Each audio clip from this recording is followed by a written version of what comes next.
right, my name is Mike Verdonck. I'm from Montreal, Canada. We farm 2,500 acres on strip-till system.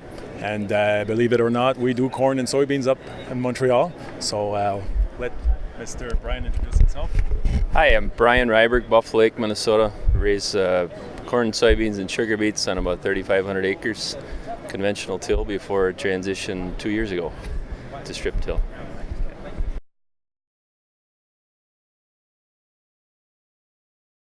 Our road towards the strip till started in 2005 when we got interested in the Ray Rawson system with all those deep rig. We started with Brilliant Zone Commander, deep zones, went 18 inches deep.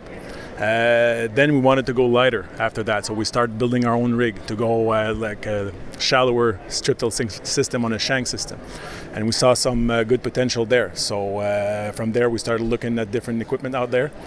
We bought a Heinecker system. We weren't really happy with the shank system because we got a lot of smearing and things like that, and so we started looking in 2012 for a better system. We wanted to inject our fertilizer and get more efficient in the field.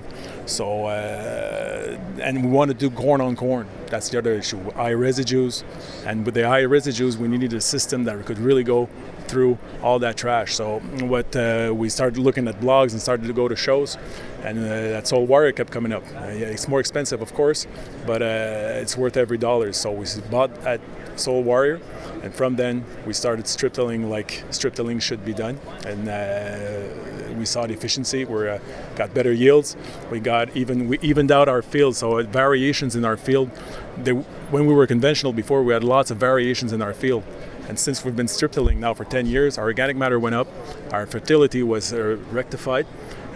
From there, we saw our fields getting less variations. We got that even color when we see our yield maps. So that from there, we got better yields. We considered ourselves having better yields. We always want to stay in that, how can I say this, but we always wanted to stay in that range where we could at least not lose yield going through a conservation system. Right.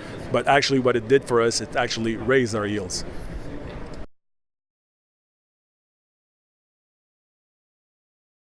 So as we went to strip till, we first researched what company made a 22-inch machine, because we're narrow rows, and there was only a few out there. Soil Warrior happened to be one. They're 80 miles from where we are, so we started, same as Mike, blogging and looking at things on the internet, and everything came back to say the Soil Warrior was a Cadillac, but it was the most expensive. But we don't regret that decision whatsoever. So in our case, we were able to sell off a lot of duplicate equipment that we didn't need anymore, kind of streamline our management to fewer guys, less labor, way better fuel efficiency, fertilizer efficiency because of where we're placing that fertilizer, doing our own fertility work versus relying on a co-op that may or may not be real timely to get there, and you kind of question maybe what gets put on, or now we know what's getting put on. So we're just kind of in the early stages yet, seeing the benefits of not working up that whole soil profile. We had a real wet fall this last year.